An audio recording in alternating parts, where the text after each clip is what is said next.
We'll call to order the Board of Zoning Appeals. If you'll stand for the pledge. Veronica, would you lead us in the pledge, please? I pledge allegiance to the flag of the United States of America and to the republic for which it stands, one nation, under God, indivisible, with liberty and justice for all. Please remain standing for a moment of silence.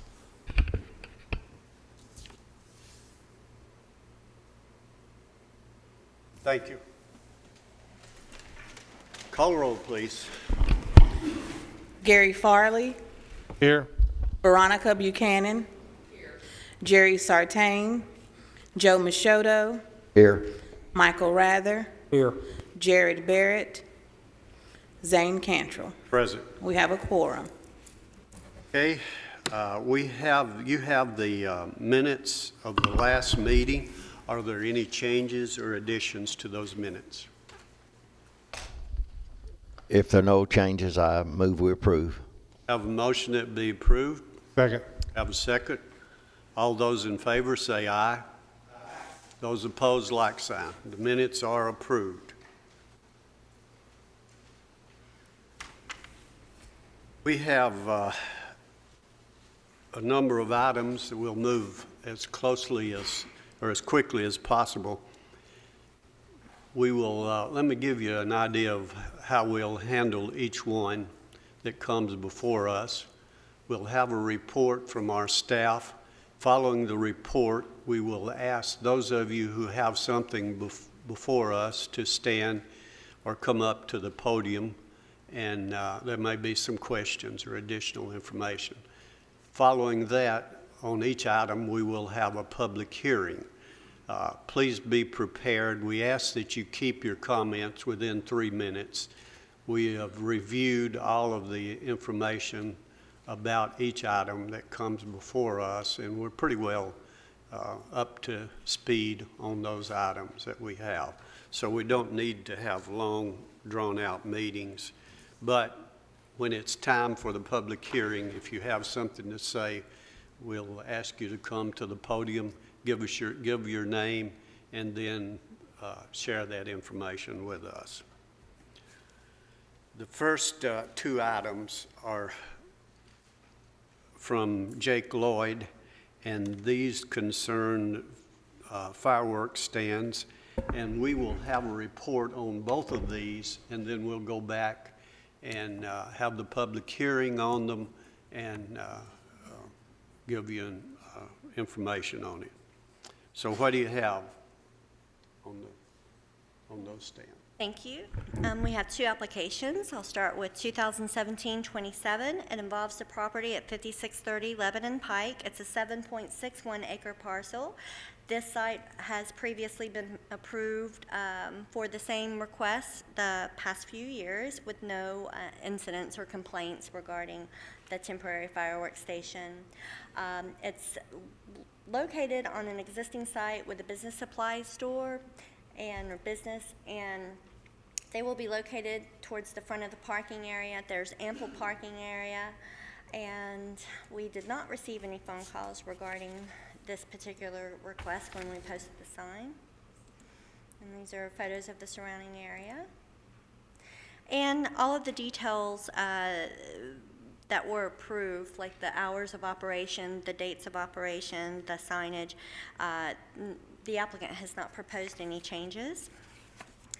The next request involves application 2017-28. It involves the property at 3985 Shelbyville Highway, and it's a request for temporary fireworks stand. It's a CG zone property. This represents the first time the applicant has located on this property. In the past few years, they have been located at the corner of Oak Meadows and Shelbyville Pike, but he was required to find an additional site or another site in this area, and he was able to speak with this landowner, and they have agreed to allow the tent to be located in their parking area. So we posted a sign on the property. They plan to place a tent June 20th through July 4th. Hours of operation, 8:30 to 10. And this is the surrounding area. Across the street, you have a residential development that's underway, and they recently changed some of the zoning in that area to commercial. So that's all being developed over here, and sorry for that. The entrance will be located right here. The tent will be located towards the end of the parking area, and then there will be customer parking in this area. And we did not receive any phone calls regarding this application. That concludes our presentation. We'll open the public hearing for the Lebanon Pike, 5630 Lebanon Pike. Before we do that, do we have any questions from the board on that site?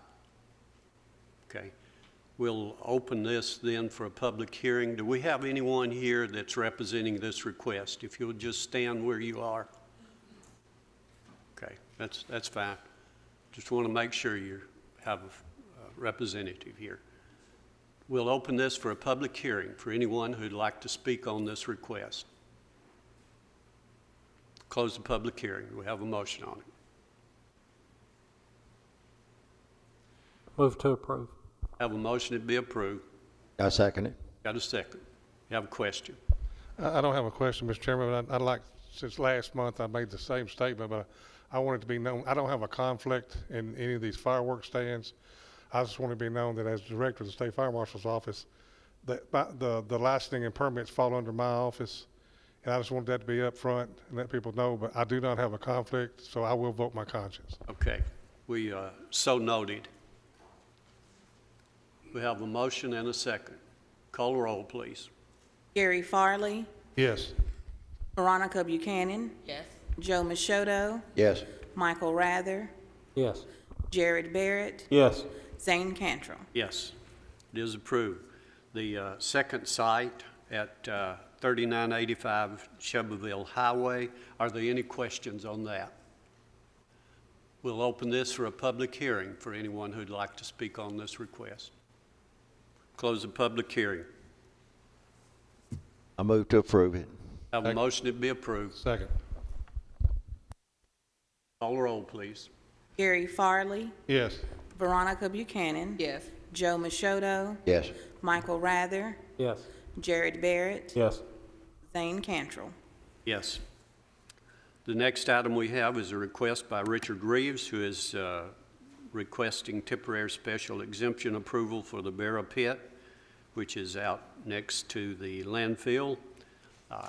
Ted, let's see, wait a minute. Go ahead with your presentation. Application 2017-29 involves the property located in the vicinity of 950 Jefferson Pike. It's a request for temporary special exception approval for a burrow pit with relief from the area requirements for burrow pits in the RM medium density residential zone.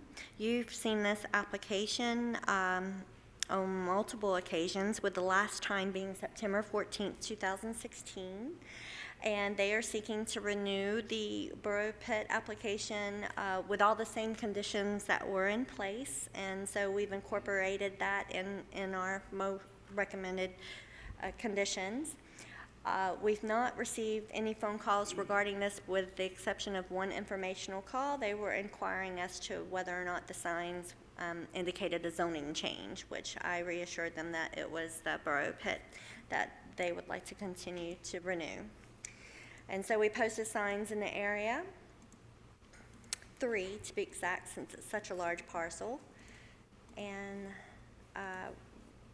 Mike, did you have anything to add?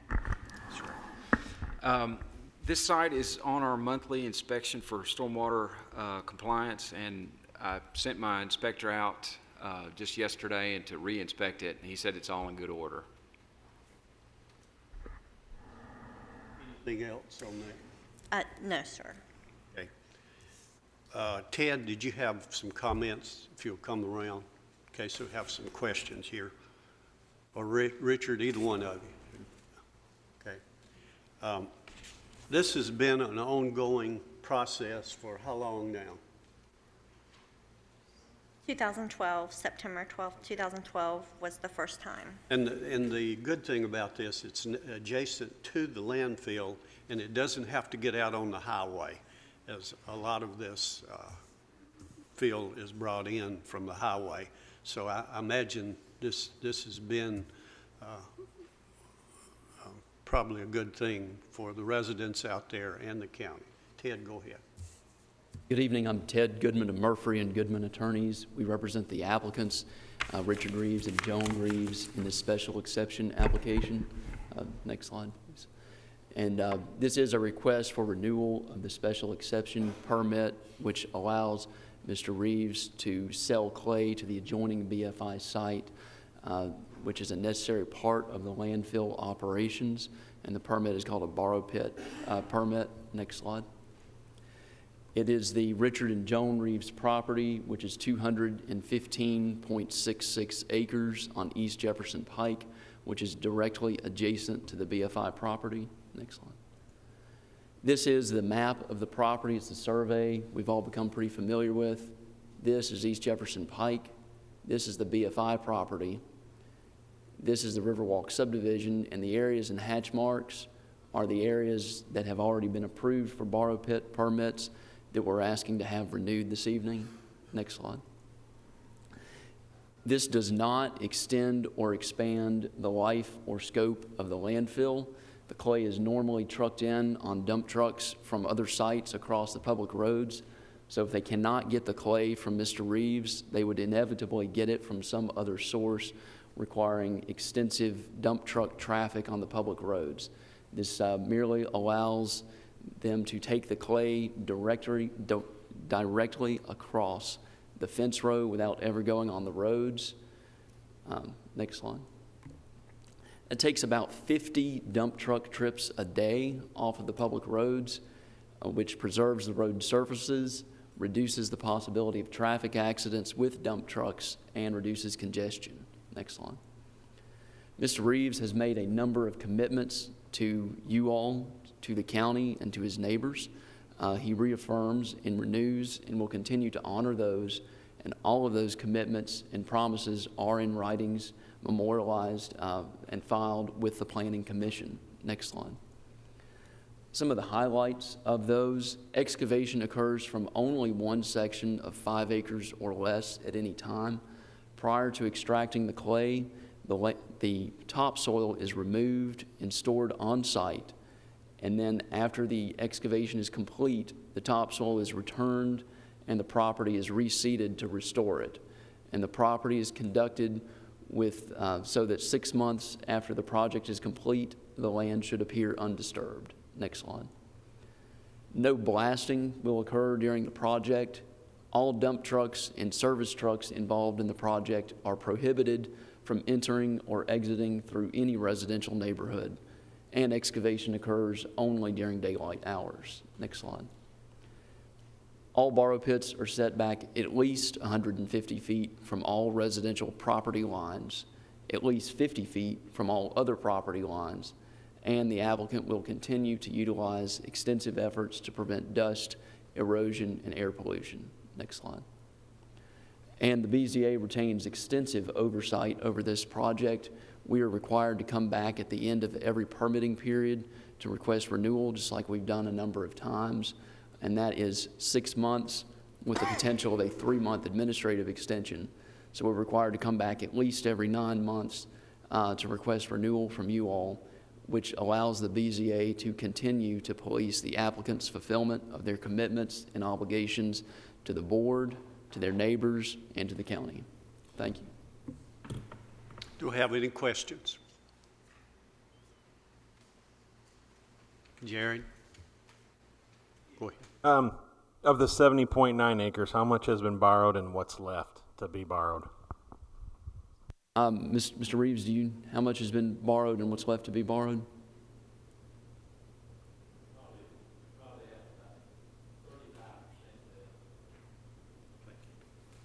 Any other questions?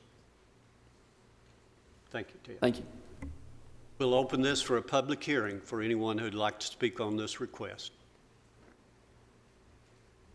Close the public hearing. Motion to approve, Mr. Chairman. Have a motion to be approved. I'll second it. Second.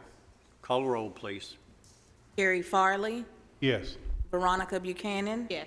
Joe Mashoto, Yes. Michael Rather, Yes. Jared Barrett, Yes. Zane Cantrell. Yes. The next item we have is a request by Lanny Gunter, who is asking for a special exemption approval establishment of an accessory structure before the principal structure, home structure, is built. What do you have on that, please? 2017-30 involves the property located at 7125 Leanna Central Valley Road. It's a request for special exception approval for the establishment of an accessory structure before the principal structure, and this property is located in the RM zone.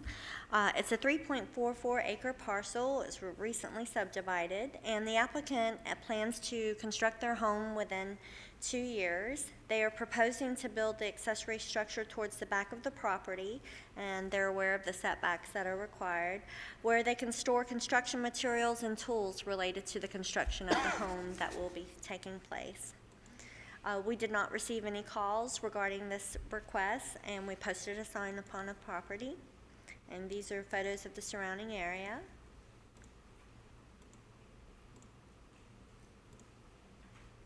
And that's the location that the applicant identified where the accessory structure would be built. And that concludes our presentation. Do we have anyone here representing this request? If you'll come around, please, to the podium.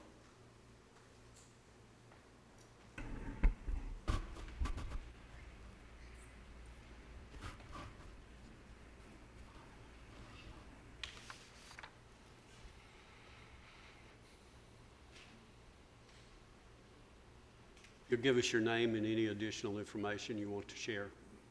My name is Lanny Gunner. We want to build a pole barn on this property to store said equipment and things in. This is for your own personal storage before you build your home. Yes. What timeline do you have on building out there? 2 to 3 years. We are building a house right now for my daughter, which adjoins the property, so it's kind of a family thing. Any other questions? Thank you. You may be seated. We'll open this for a public hearing for anyone who'd like to speak on this request. Close the public hearing. I move to approve. Have a motion to be approved. Second. Have a second. Call the roll, please. Gary Farley, Yes. Veronica Buchanan, Yes. Joe Mashoto, Yes. Michael Rather, Yes. Jared Barrett, Yes. Zane Cantrell. Yes. The next item we have is a request by Suzette Eves, who is requesting a special exemption approval for an accessory structure. And what do you have on that, please? Application 2017-31 involves the property at 110 Jansen Court. The applicant is seeking special exception approval to allow an accessory dwelling unit on the property that does not meet the minimum lot size requirements for by right accessory dwelling units. The property is located in the RM medium density residential zone, and the applicant lives at the end of the cul-de-sac on Jansen Lane. And she has already constructed the structure last year. It was a carport with a sunroom. It was not built as an accessory dwelling. And as time goes by, it was built in compliance with all the setbacks. She decided she'd like to convert that into an accessory dwelling unit that would allow her to, I'm assuming, relocate into the dwelling unit to allow her daughter and family to come and reside in the main home. We've not received any phone calls regarding this application, and the applicant has already determined that adequate soils exist. That's always the first step that we recommend people go through, especially if they're in a subdivision lot, to make sure that the lot can indeed support the additional structure or dwelling.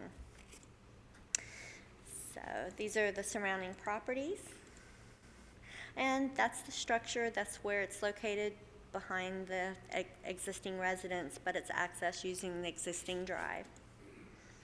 And that concludes our presentation. Do we have anyone here representing this request? You'll come around to the podium, please.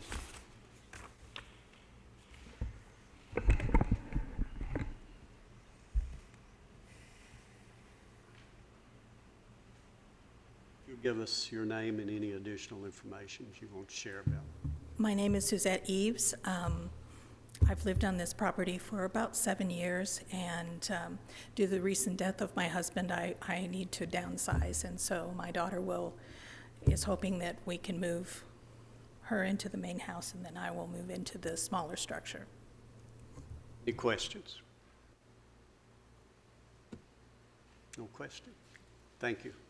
We'll open this for a public hearing for anyone who'd like to speak on this request. Close the public hearing.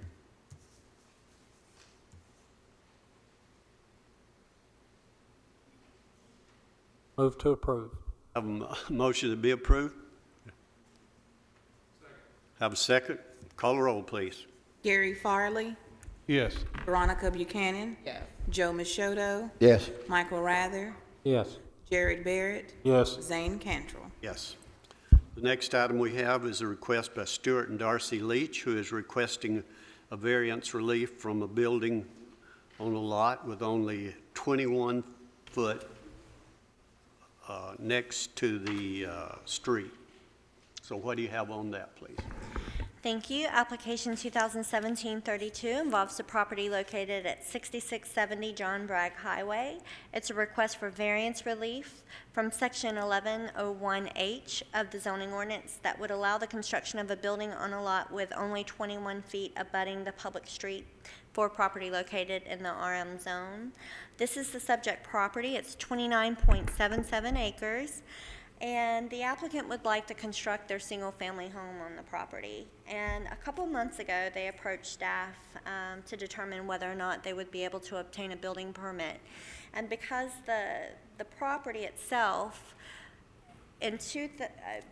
based on our information and based on the fact that our zoning regulations, the zoning ordinance was adopted in 2013 and went into effect January 1st, 2013. We require 50 feet along a roadway for a home to be able to be constructed. So in order to obtain a building permit, you need to have 50 feet along the roadway. There are some conditions or exceptions, especially in larger subdivisions, and the width is reduced for cul-de-sac lots. But for a lot that's not within a subdivision, you will need a 50-foot access. That can be via easement if the tract is over 5 acres. And in this case, the tract is 29 acres, but it has only 21 feet of road frontage with no additional easements to make up for the deficit. In 2015, when the property was purchased, it was part of a larger tract that was sold, I believe, at auction.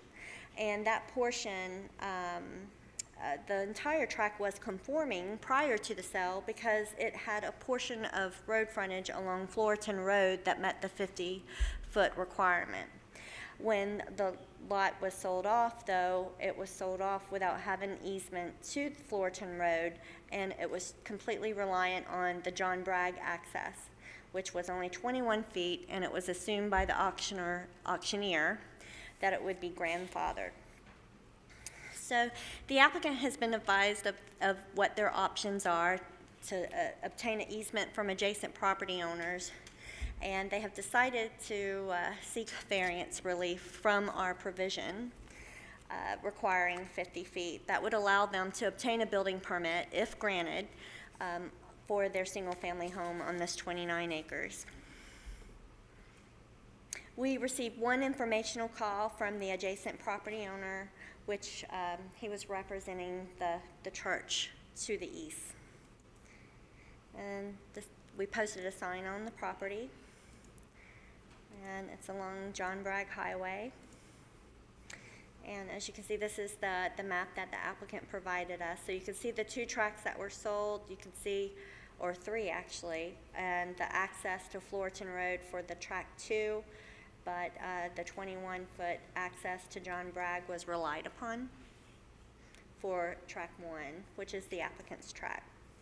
And this represents the first request that for this type of relief since we've adopted the zoning ordinance in 2013.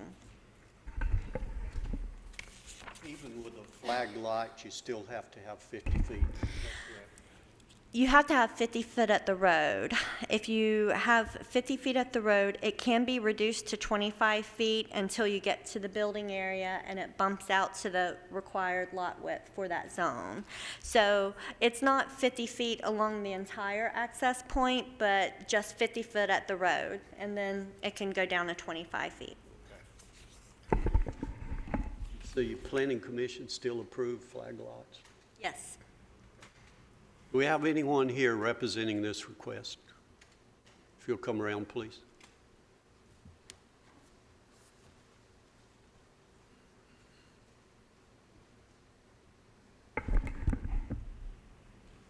You'll give us your name and any additional information. Yes, I'm Stuart Leach. Mr. Chairman, thank you for your time tonight. My daughters and my wife are here with me this afternoon to respectfully request the variance as described. Our hope for many years has been to build and live in the country. It was indeed 2 years after purchasing this tract at auction that we became aware of its noncompliance. In the documentation that you've seen, I've attempted to explain that this variance should not be a detriment to any other landowner. In fact, the lane that will be our driveway has been there for decades.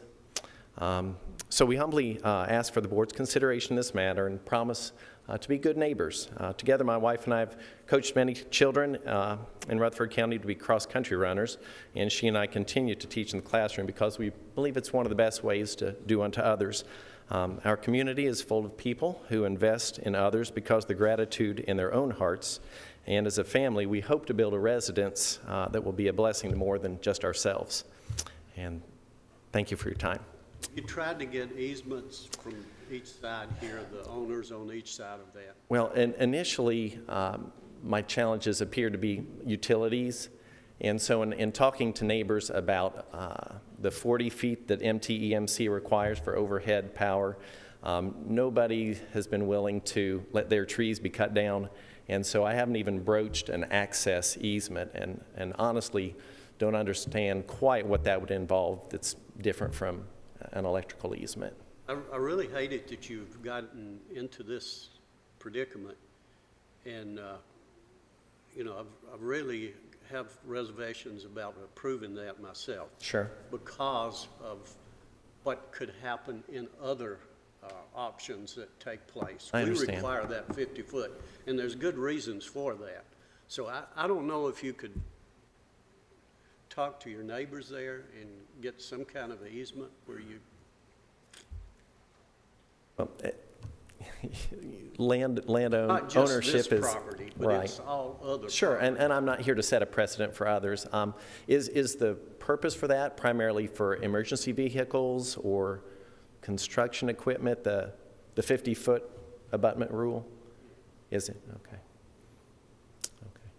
Can I ask you a question? Yes. What driveway are you talking about that you're going to utilize? I'm just curious. Okay. Is that across somebody else's? That narrow strip at the northern end of the property, it touches John Bragg Highway with the, I guess that would be eastbound traffic going towards Woodbury.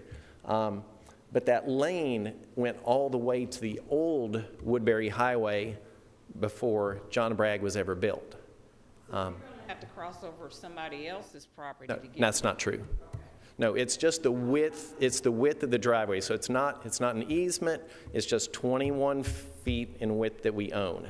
And so I guess a funnel shape of 50 feet and then... You remember what she said. Right. If you could just expand that front. Right.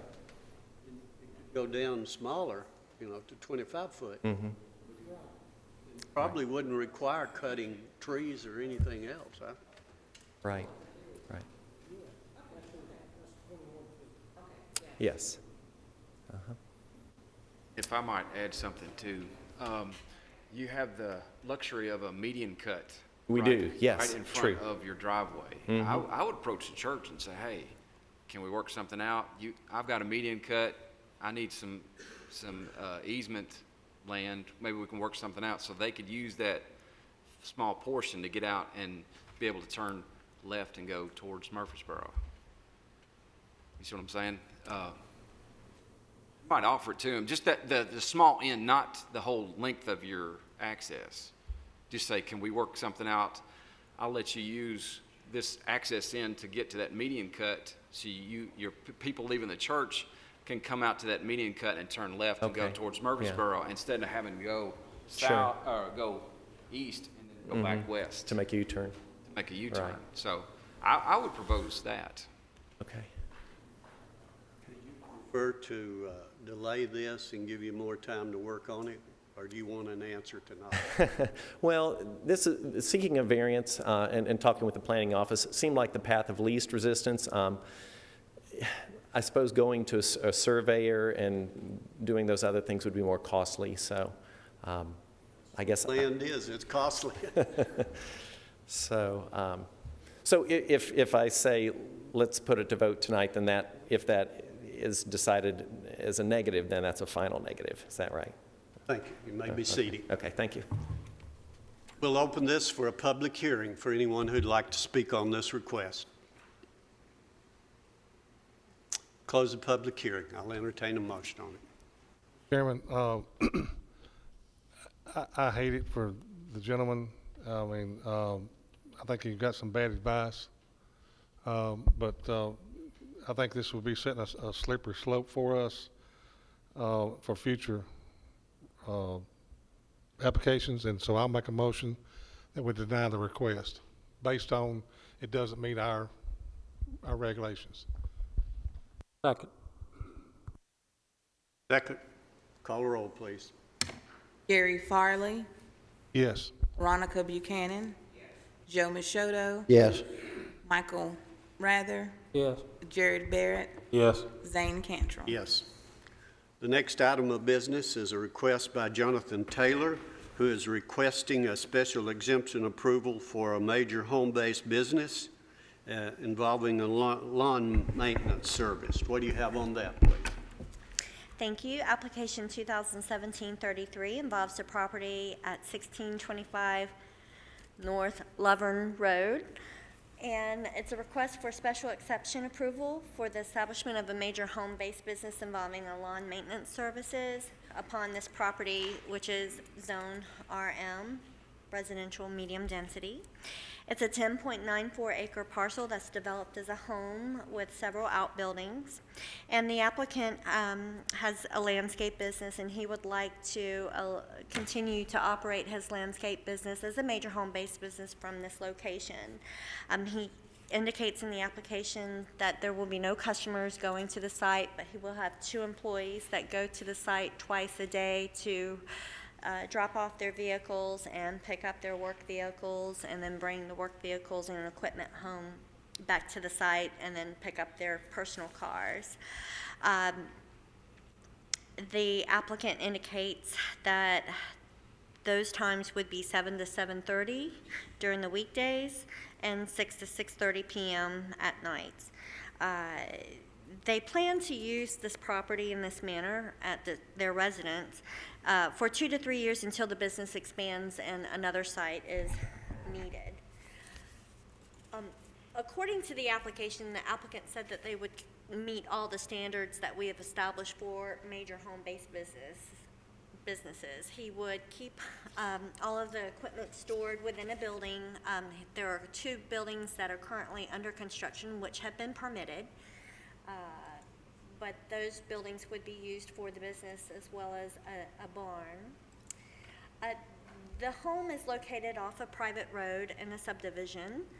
However, it is accessed via North Laverne Road, which is a 1-lane road for 0.7 of a mile. So even my personal experience when posting the sign, I had to back up 150 feet to allow a car to continue to move down North Laverne Road to Rock Springs, Midland. We have received numerous phone calls in opposition to the request due to the road width and the safety concerns that surround the traffic pattern. And the applicant, these are the 2 the buildings under construction that the applicant will use as part of the business, and I believe that they're planning to use an additional building for the business.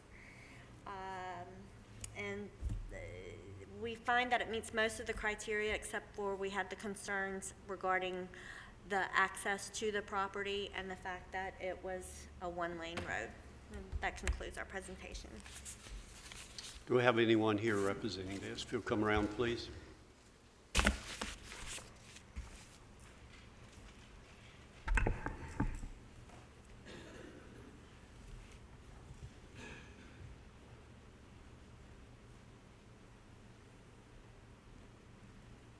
You'll give us your name and any additional information.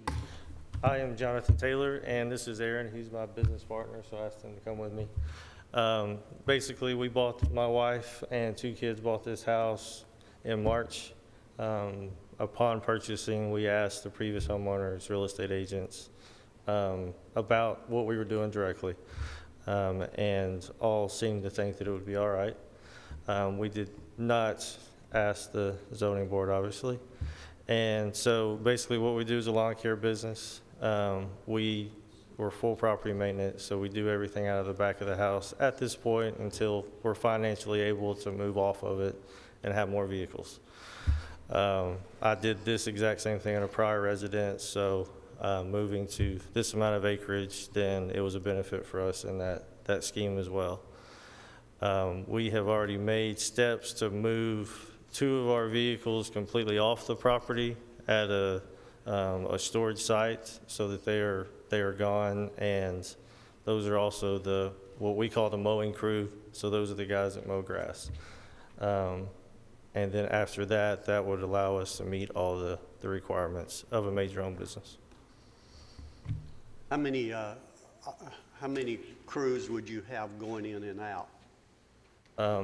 So the intention is that we would have, it's basically 1 crew, 2 vehicles. 2 vehicles, yeah. With the lawnmowers and trailers and all of that? Well, the lawnmowers actually are going to be off-site. So the lawnmowers will be in, it's a storage, like a storage building where they have parking. So we reserved that so that we could be compliant. So those would actually not be on site.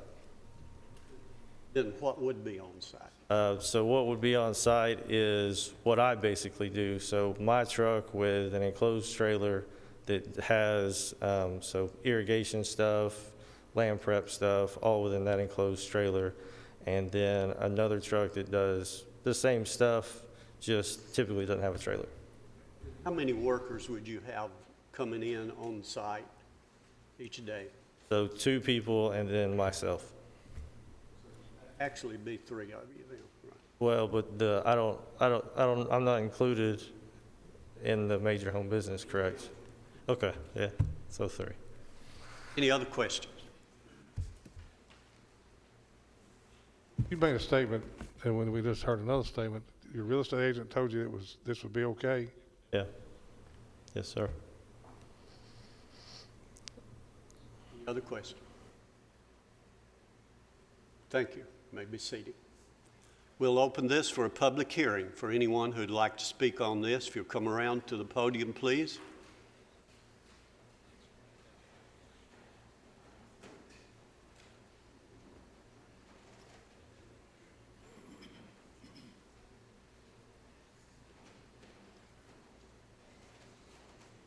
If you have are you the chief spokesperson? I'm not, I'm just going to go first. Okay. Oldest guy, Okay. Signature of about 30 neighbors on it in opposition. Okay, thank you. You stole my thunder with your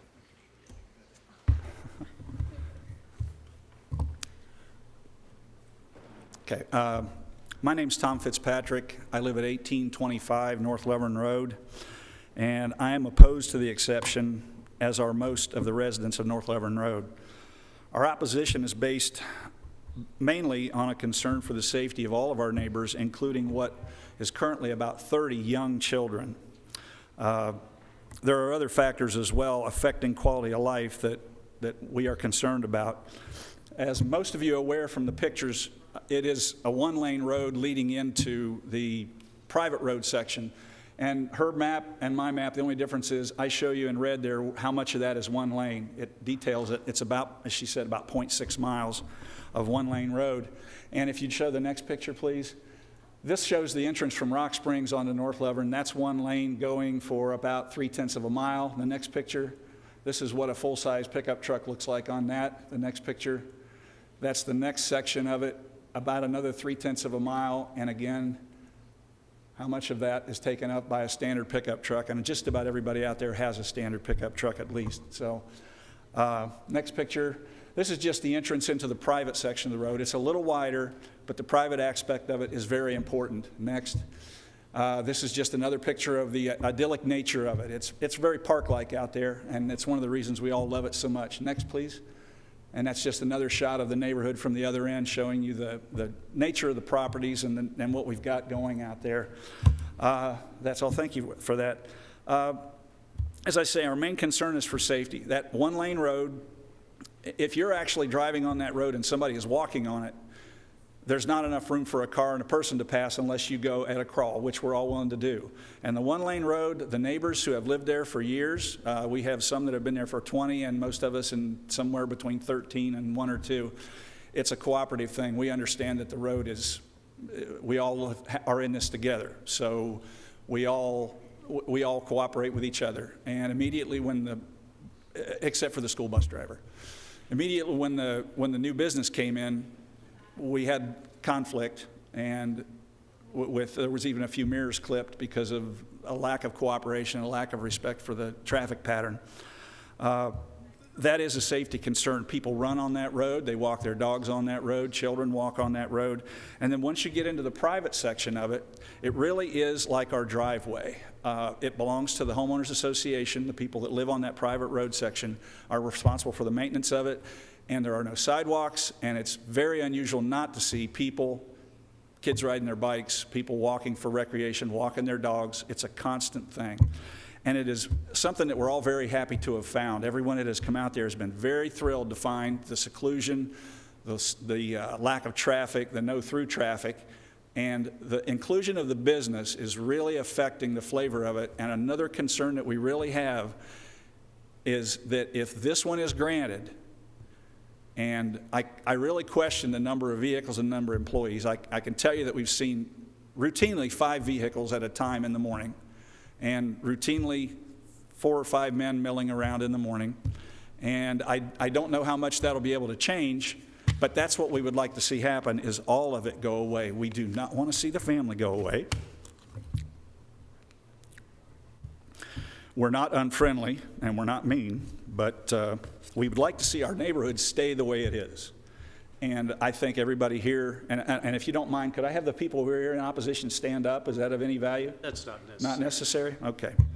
But anyway, that's our opposition. We're concerned for the quality of life, and we're afraid of a slippery slope situation where if we allow one to come in, there's going to be another house built across the street, and that fella is a contractor from my understanding. And if this one is granted, then how will you turn down the next one? And then the next one. And soon we've got 3 or 4 home-based businesses approved back there, and it completely turns things upside down. Any questions? I have one. Yes, sir. So y'all have an HOA. We do have an HOA, and there are covenants, and they're binding. I understand that the county has no concern in that, but the problem is that if he gets past this point, I'm afraid that he is definitely in danger of being sued by one of his neighbors. Okay, my question is, the other question, I guess, is there language in your HOA? I know you said there are covenants. Yes, sir. That specifically address business. There is. There is a line. Would you like me to read it? No. Okay. Yes, there is. Yes or There no? is language pertaining to business, and it's not allowed if it is offensive or inconvenient for the neighbors. And for right now, 1 is inconvenient, 2 would be more inconvenient. And I mean, any other questions? I mean, I understand. Okay. That's all I have. All right. Thank you. The point is, Yes, sir. If someone is buying or building there, they have those before. They're on file. They're on file at the courthouse. Before they buy or before they. Exactly. I'm afraid that what has happened to Mr. Taylor is that he was a victim of a unscrupulous realtor and probably a really sloppy title company. And possibly someone else that was deceitful to him, but it was not any of his neighbors that were deceitful to him, and we don't want to relax the standards of the neighborhood because, and I feel very badly for him, but we don't want to relax and change what we all love about that neighborhood. And I feel terrible for him. I hate it for him, as everybody's saying about the other one. So, Thank you very much. okay, thank you. Next, please.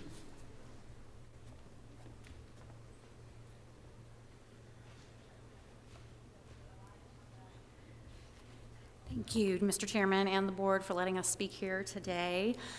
I'm Sarah Utterback. Excuse me. My husband and I reside at 1765 North Lavorne Road. We purchased our home on January 4th of this year, 2017. After an exhaustive search all over Rutherford County, we selected this home and neighborhood for the unique landscape, privacy, and seclusion afforded by its location and lack of accessibility. As parents to 3 young children, Cooper and Bailey, age 9, and Tucker, age 7, we sought a location which provided the safety and security of a private neighborhood far removed from high-traffic areas.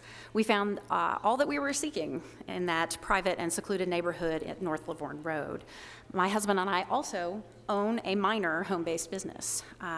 We are the only employees. We don't have any business vehicles that come in and out of the residence, and we're avid supporters of small business and local economy. We support Mr. Taylor's efforts to maintain a small, locally owned business, but we might by no means inhibit the success of his landscaping business. However, I do believe that allowing occupation of a major home-based business operation would irreparably harm the character and property values of this neighborhood. To quote Chapter 1, Section 102D of the Rutherford County Zoning Ordinance, one of the designated purposes of the ordinance is to protect the character and maintain the stability of residential businesses, commercial and manufacturing areas within the county, and to promote the orderly and beneficial development of such areas. Allowing multi-use zoning or the existence of a major home-based business on the North Lavorne Road would absolutely damage the character and stability of this residential area.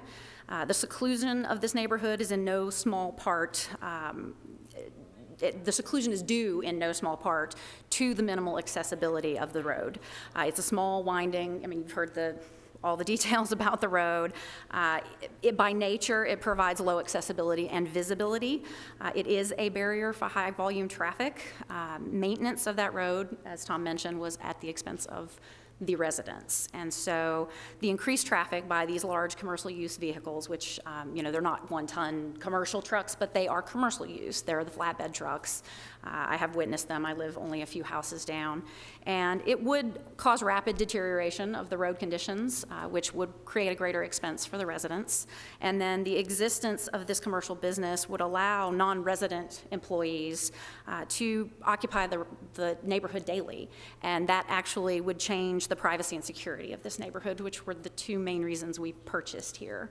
Additionally, Chapter 1, Section 102M states the purpose to conserve the value of land and buildings thereon throughout, to conserve the value of land and buildings thereon throughout the county. I do believe that allowing commercial or multi-use zoning in this above median value neighborhood would most certainly affect the property and home values. The values in this neighborhood are increasing and significantly higher than the median home prices in Rutherford County. That's based on Trulia.com, based on zip code, and in 2017. And the most recently sold homes on North Lavorne Road, one of which being the Taylor's home, average more than 2 times the median sale price for the 37037 zip code. Based on economic research conducted at the University of Houston, it does state that non-conforming land use or mixed-use zoning, wrap it up. All right, just stating that I fear for the value of my home and I fear for the safety of my children, and I ask on behalf of my family and the residents of this neighborhood that you deny the appeal for the allowance. So thank you for your time. If there are any questions. Wait just a minute. Any questions? Thank you. You may be seated. Next, please. Try to hold your comments within the 3 minutes.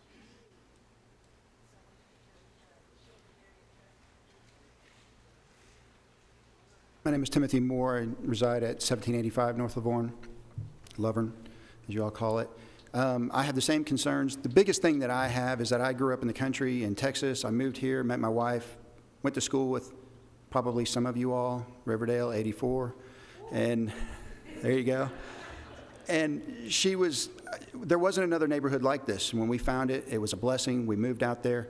I also own a family practice here in town. I have roughly 25 patients a day. I have one employee that could be out there and could run 25 patients a day in and out of this road. My concern is that that was not appropriate. It's a residential area. The biggest thing that I have for Mr. Taylor is that he had a business, he stated in his previous residence. I wonder if he had a zoning exemption before he conducted that business. He also did it here in this residence before asking for the exemption. So he's moved into one neighborhood, now moved into another neighborhood, really had no regard for the county regulations. So at what point are we going to say that he's going to abide by these regulations with the restrictions if they're granted today? I don't know that they would be. The other thing is if he has an off-site location for some of his vehicles, why not move them all? Kincaid uses CubeSmart. They operate completely out of the storage facility. Why can't he do that with all of his vehicles? And that's my point. It would change the nature and it would change the safety. And I have 3 children that are there playing every day. Thank you. Any questions? Next, please.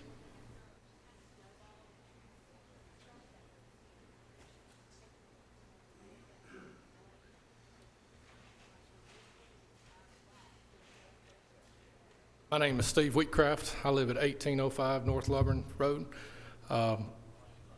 Unlike the lady who spoke a while ago, I didn't look all over Rutherford County for a house.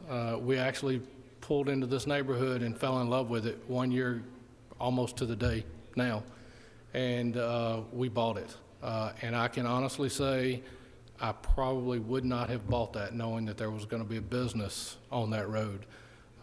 I can tell you that several times a week you back up, and it just makes it harder and harder when there's commercial vehicles going up and down that road.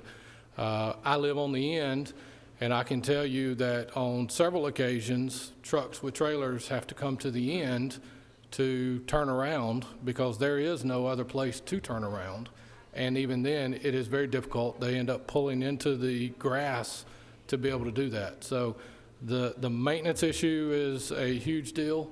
The safety issue to me is paramount with the amount of kids that we have out there. So I would just urge y'all to vote against this. You said a while ago you didn't want to set a precedence on the 21-foot. I think this would be setting a dangerous precedent in a residential area. So thank y'all. Thank you. Next, please.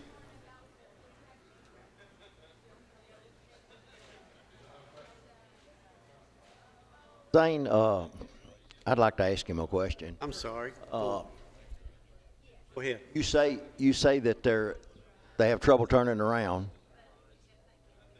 Is there not signs out there saying that there's no outlet as you come in there on that one lane part of it? There's no signs at all? Is there? Yeah. There is a sign? There are. Okay. I didn't know that, sorry. Any other questions? All right, thank you.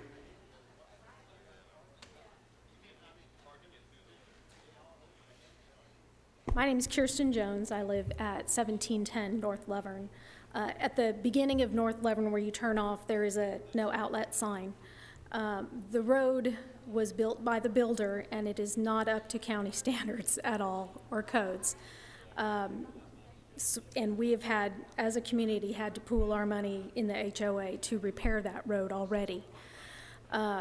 My concerns are the same as what I've previously mentioned. I have small children. If, as the picture showed, if a truck goes down that road, if you're walking your dog or walking with your children or riding a bicycle, you have to pull off in the grass in order for that car to go by. If a car comes at you in the middle and they do not pull off at the end of a turn, you're backing up for over 100 feet. It's very narrow. I have the exact same concerns. I don't have much new to add other than that, so I'll save your time. But I feel very sad for the Taylors that they were put in this situation where they were anticipating this excitement of moving into the neighborhood and starting this business. Unfortunately, this neighborhood is just not equipped to handle that or willing to. Thank you. Any question? Don't want to miss you. Okay, thank you.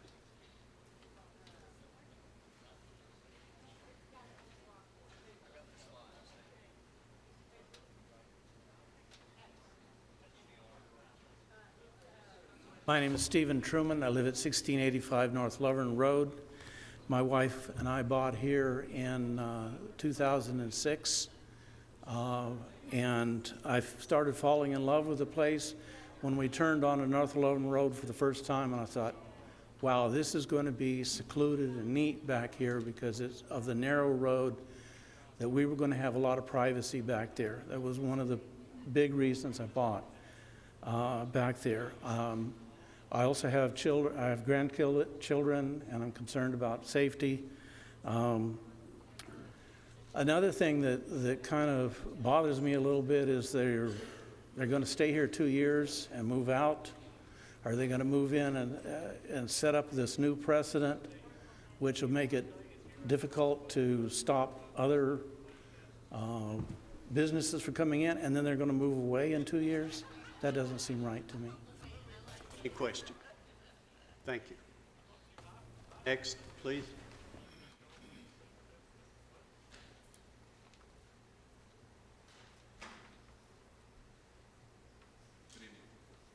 My name's Mark McMahon. I live at 1725 North Lavorne Road. We've been there since 2005. Initially, when we were looking at the home, we turned down the road coming off of Rock Springs Road, and my wife screamed, "Turn around, this is someone's driveway." It's that narrow. The road is 12 feet wide, 3,100 feet long. There are turnaround points. As neighbors, we come to these points and we look down the road to verify nobody is coming. We either flash our lights. If somebody is actively on the road, you wait at a corner, wave at your neighbor, pass on, and we take our turns. There is problems with outside contractors, people coming into the area who don't understand the rules. My wife's been run off the road. Multiple people have been pushed out of the way. There have been mirrors clipped.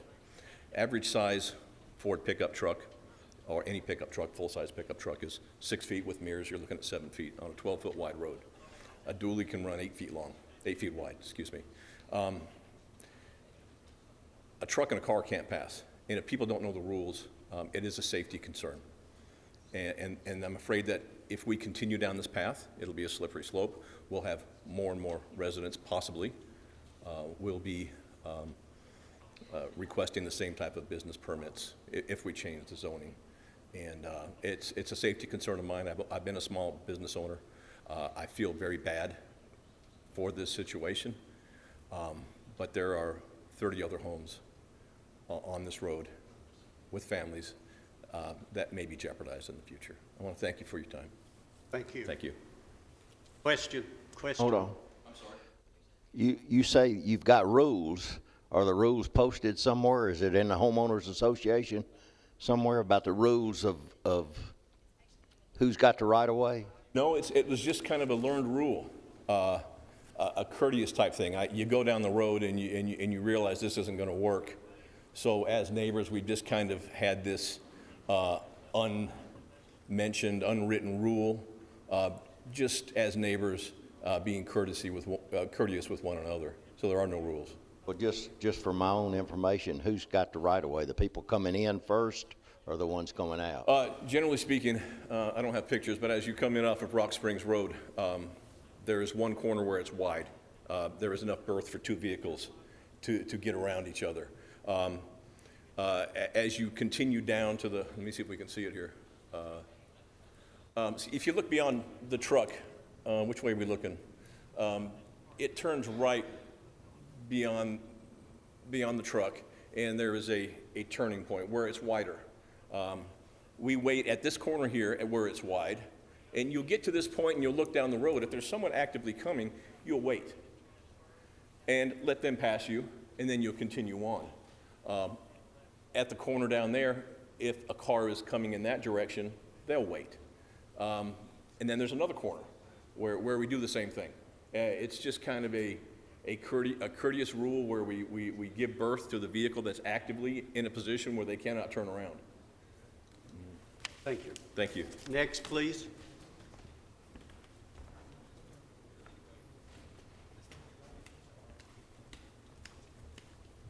Good afternoon. My name is Elzina Basin. I live at 1645 North Lovren Road, which is directly next door to Mr. Taylor. Just as the previous residents has stated, we purchased our home. We had it custom built about 9 months ago, and for many of the same reasons as the rest of the residents. At the time, our real estate agent told us about the homeowners association fees. I even met the homeowners association. We never received any documents. The only documents that I personally received from the homeowners association was information about fees and not the actual rules of the homeowners association. Many of the homes on our street value from the $500,000 to $1 million range. And just as Mr. Taylor, as well as myself and my husband, I don't think that his intent is to bring the value of our homes down. I have a minor home business as well, and I personally have not seen, I've seen the cars there. I haven't seen some of what some of the other neighbors have seen. I don't want to have something to come in our neighborhood to bring the value of my home down.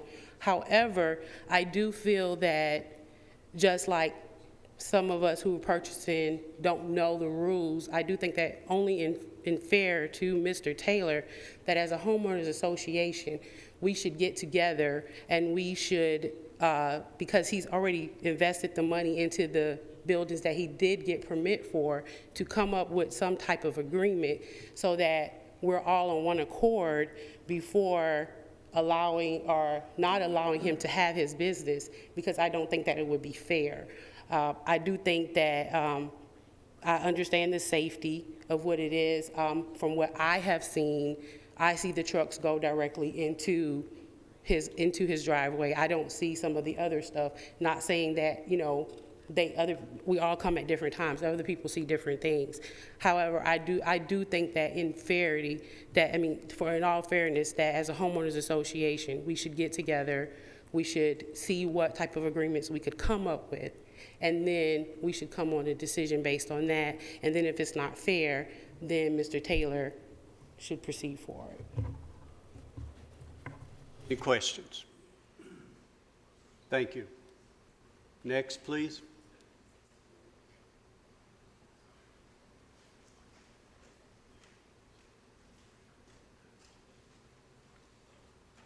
You. My name's Dan Widener. I live at 1511 North Lovren Road. I am not part of the homeowner association, but I live on the part of the road that is almost direct center of this subdivision. So I just do want to say I do have concerns about the same issues that most of them have been brought up, mostly the traffic. I live on a corner, so you can imagine it's like a corner lot. So most of the traffic gets not just the front, but also the side. So as they come to the corner, a lot of times they use my lot as a way to pull off, if you will. So my concern is if we do this, then we're going to have more traffic coming in that's going to impact us. Also, you got to take in consideration that there are several lots out there that we're going to be building new houses. And I think if you take that into consideration, there's going to be more traffic as well associated with that. That's all I have. Any question? Thank you. Thanks. Next.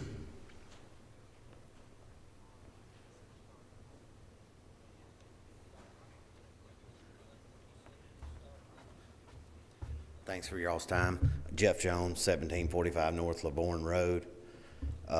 Me and my wife moved from Blackman, built a custom home like most everybody out there in this neighborhood. Beautiful lot. I had a little surprise when I built. Flood zone. I didn't realize it. Of course, we had a different president of our HOA. I had every document. Realtor did everything. I don't know whose really responsibility it is to look up the homeowners association covenants. My realtor gave me a copy. I felt like, so I studied it, met all the variances. Then the flood zone thing hit me. Cost me $70,000 right out the gate. I understand what he's up against. If I knew then what I know now, may not have even bought the property. But we stuck it out. I really, we pay a lot extra more money than I wanted to initially when we built.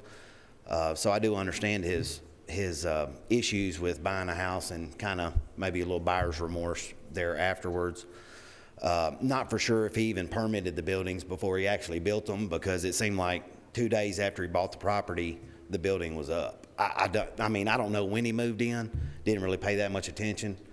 We were real good friends with the seller, my wife and I, so we were happy they sold their house. They bought a piece of property, but I hope you guys vote against major home-based business in our neighborhood. When I pulled down that road for the first time, I wasn't buying my dream home. I wasn't building my dream home. I was buying and building my forever home. I never want to move. It's the perfect lot, the one I've always dreamed of, and I don't want to have to move because, there's landscaping companies, and there's another partial home-based business across the street from me. It got shut down because they were parking in the street in front of my house, so I've seen it firsthand. I just don't want it.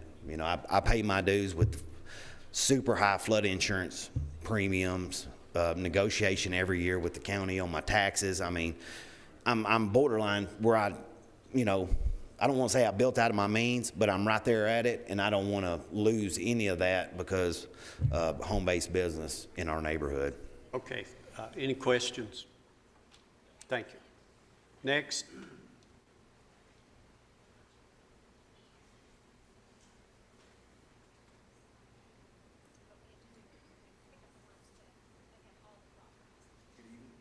My name is Frederico Basin. I live in 1645 North Laverne Road. I'm not in favor or against it. I'm here just to say what I think is right. Mr. Taylor moved in. He's got his business. No one agreed with him. No one gave him the rules or anything. They talking about businesses in the neighborhood. We have other businesses in the neighborhood. UPS is coming up and down that street all day. His trucks move twice a day. So I'm trying to figure out what is everybody right. They say the kids, everything else, but we have other people in our neighborhood with businesses and have dump trucks or whatever moving down the road. No one said anything about that. So that's all I have. Yeah. I got a question. Do you have a business in your house? My wife, she spoke earlier. Okay. She has her home-based business, but we don't have any vehicles or anything of that nature. Was it approved by the county? By the county, yeah, she has a license and everything. No, was it approved by did it have to go through the process? I do not know if she has filed a minor application, a minor home-based business application. However, it's a use by right, and we really don't approve or deny them. If someone comes in and fills out the form, we put it in a database so that we know that they're aware of the by right conditions. So there is no formal application process. It's a form that they acknowledge all of the conditions for a by right minor home-based business. And so what the applicant is here tonight for is a major home-based business which puts it in the special exception category, whereas his wife's business may be a permitted minor home-based business. And if she's able to fall within all those parameters, she's permitted. But I'm not quite sure if she's actually filled out the form.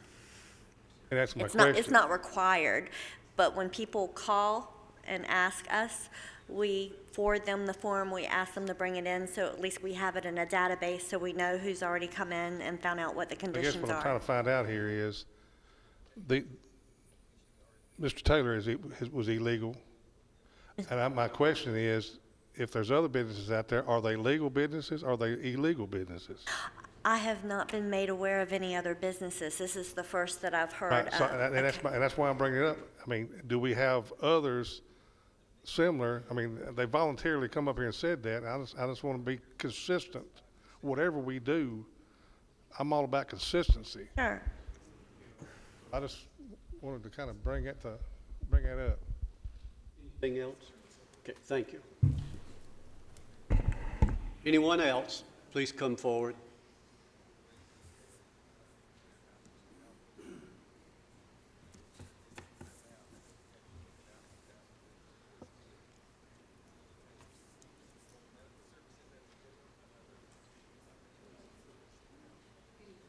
My name is Nancy Truman. I live at 1685 North Laverne, or Lovern as I say, in Christiana.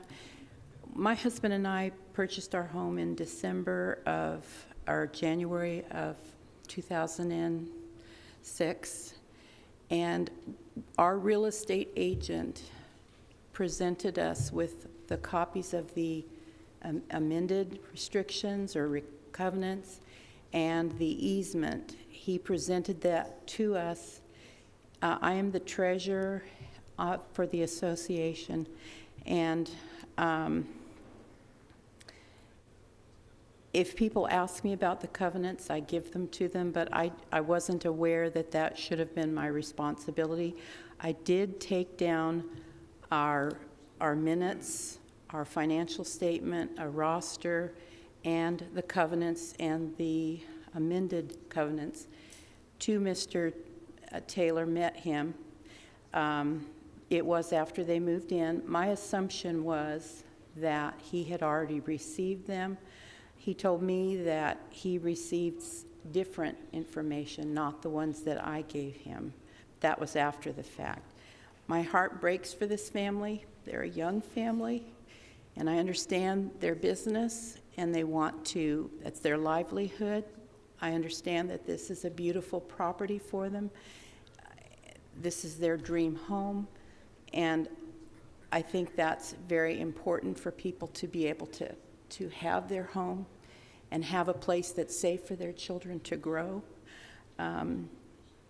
So I understand the heartache and the difficulties that they're going through. Thank you. You may be seated. Anyone else? We'll close the public hearing. Any comments, questions? I've got a comment I want to make, and I've got some concerns here I want to address. I think Mr. Taylor, like the previous applicant, I think it sounds like he got some bad advice from a real estate agent, possibly. I don't think it's government's job to fix those bad advice. I don't think it's the government's job to fix homeowners associations issues. That's why there's homeowner associations, that's why there's covenants and those type of things. I think personally, and I may be the only one that feels this way, but I think personally, I think the county has a liability if we, and that's, the attorney can actually answer this question, I guess. I think the county would have a liability if we, as the county Board of Zoning Appeals, were to approve this application on a road that's really not a county road. And so I have a concern there, and so that makes my third and final concern is that I think this is a safety issue. You've got a 12-foot road, and a while ago the gentleman trying to tell us what the rules are. The people that live out there may know the rules, but other people coming in may not know the rules, and someone could get hurt or possibly killed, by someone not knowing the rules. So with that being said, I want to make a motion to deny this request based on what my concerns that I just addressed. It certainly is in a unique position, but I do think the county has some responsibility to that road. Now, the residents out there may like to have it like it is, limited amount, but I think the county has some responsibility to do something with that road, but it's not going to happen anytime soon, that's for sure, because of the problem with the road money that we all know about. Thing I can honestly say, I live on a road just like that, and I asked Greg you know, when we could possibly get something done to it. He said never, you know, so, I mean, money is a big issue for the county, so. Limited amount for roads now. Right. And I hate it too that Mr. Taylor's in the position that he's in, but I don't see that it's something that we can do anything about. Any other comments? I have one, just to clarify something, because although my license is retired, I do have a real estate broker's license. It's the homeowner's, potential homeowner's responsibility, their due diligence, to not only get the copies of the HOA documents, but to interpret them themselves. Realtors shouldn't really step outside their area of expertise and even interpret those documents, or talk about floodplains, or talk about right-of-ways, things like that. There are other experts that are supposed to be answering those questions. Good real estate agents will provide those documents to their clients. If those documents aren't presented, probably not the best real estate agent. But at the end of the day, it's the home buyer's responsibility to obtain those documents and interpret those documents. And with that being said, We have a motion on the floor. I second it. And you're second. We have a motion and a second. Any other comments? Call the roll, please. Gary Farley, Yes. Veronica Buchanan, Joe Machado, Yes. Michael Rather, Yes. Jared Barrett, Yes. Zane Cantrell. Yes. Any other business to come before the BZA? We are adjourned. Thank you, everyone.